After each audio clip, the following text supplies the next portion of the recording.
How severe is the threat there in the UK? Molly, good morning. This is of real concern for the UK. It is the first acknowledgement of a direct link between ISIS in Afghanistan and actual attacks on the streets of the UK and Europe. And remember, ever since 9/11, the one thing that the US and their allies have been fighting against is the creation of safe zones like this from which terror attacks can be plotted and planned. ISIS have been growing stronger in Afghanistan, with thousands having moved from Iraq, Syria, as well as from Pakistan and other countries in the region.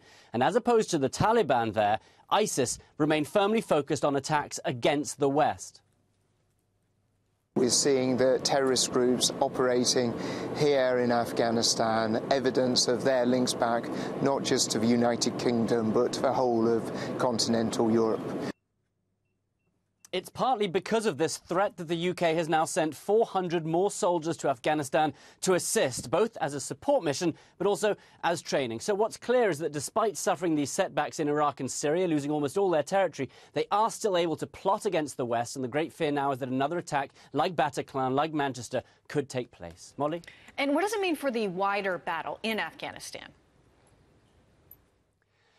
Molly, the rise of ISIS in Afghanistan has been a very interesting development there. At the same time as the US and their allies have been fighting ever harder against ISIS there, we've seen them reach out to the Taliban, offering some sort of peace deals, ceasefires moving forward in a hope to sway the battle there. Yesterday, there was a change of NATO command in Afghanistan, with a new US general taking over the 41-nation force. He hopes to rejuvenate the fight against them, and he too recognized the threat. The world recognizes that Afghanistan cannot be a safe haven for terrorism. The world recognizes we cannot fail. And ISIS in Afghanistan have taken a number of hits recently. Just last week, their leader was killed. In fact, the fourth leader of ISIS in Afghanistan to be taken out in the last few years. That was by a US strike. But nevertheless, they keep remaining strong. And that's because the Afghan army are focusing heavily on the urban centers. And in the rural areas, ISIS, as well as the Taliban, have been allowed to grow stronger and carry out attacks against their own population.